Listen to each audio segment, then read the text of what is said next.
there was a really interesting study done at a university which basically split up the participants into pairs. And in the pairs, they had them share details about each other, and the goal of the study was to figure out how connected people would get after sharing certain details. So in one pair, they would have them share, regular details about themselves, like their favorite hobbies, their favorite color, things like that. In another group, they shared things that they were proud of, things that they felt accomplished for. They were basically bragging.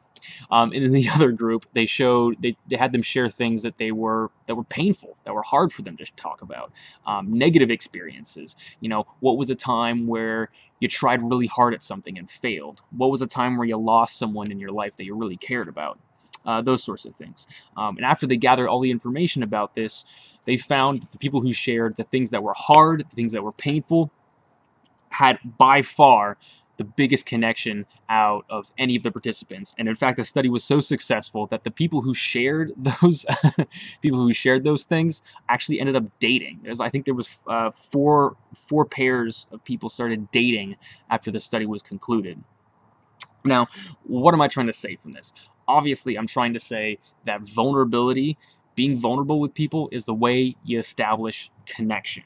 Now, I know a lot of you might not think this is really important when you're going out and getting girls, but it's one of the most attractive qualities that women look for in men. And the reason why they look for it is because they're not looking for that perfect dude that we all are pretending to be, especially in the pickup community when they talk about this sort of stuff. They're not looking for that guy. They're looking for a guy who they can be comfortable with, who they can relate to, and who has the courage to share that sort of thing. Because in this day and age, with social media, with the fact that we have mostly acquaintances as opposed to real friends, we're always putting up this mask. We're always putting up this facade of, we're only posting pictures where we look good. We're only telling things that we're proud of to other people. If you have the courage and the bravery to actually come forward and share stuff that that might not make you look the coolest, that shows an incredible amount of courage, and it's really admirable when you do this sort of thing, because it's not many people have the balls to do it. But what's interesting is that guys in their 20s, we're usually the worst at this. We're usually the people who pretend like we have all the answers, who are always bragging. The guys that talk the most shit about the girls that they've been with they're either virgins or they've been with like one or two chicks. I remember I was the cockiest, or I acted the cockiest I ever was when I was in high school, and I don't even think I had sex. I didn't have sex until the beginning of college.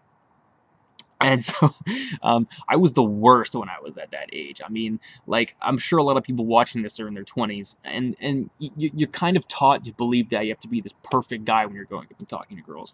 And now that I've kind of evolved and I've gone through this, yeah, sure, there was phases where I was getting a lot of girls, but I get more girls now, and I get hotter girls, and they're way more into me now that I'm actually vulnerable and okay with who I am.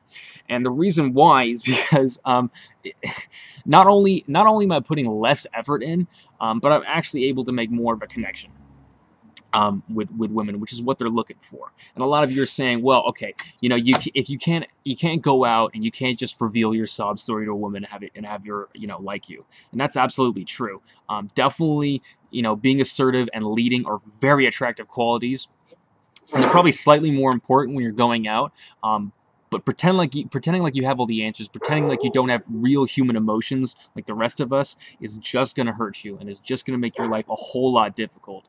Like I said, now that I go out, I go out less. I don't have to try quite as hard, not nearly as hard, and I get a lot more success. And the reason why is because I'm able to be vulnerable, and where I wasn't able to be vulnerable. So a lot of you are probably thinking, well, okay, how do I be vulnerable? There's a great video that I already posted about this. It's called How to Get Over Your Shame. Basically, it allows you to share things that you're insecure about, or you don't feel, things that you're ashamed of in your life. And it basically paints you as the hero in this story, or as someone who is someone you root for. Because in any hero story, in any story worth telling, there's challenges, and he overcame inner demons in those challenges. And that's really the story of all of us. So watch that video. Also, practice.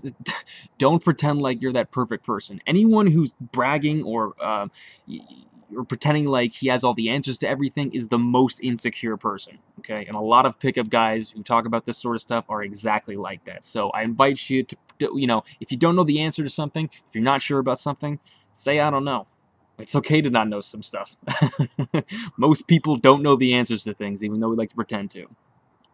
All right, and the final thing is watch my other video on how to be vulnerable without being a needy little bitch. That's going to be my next video.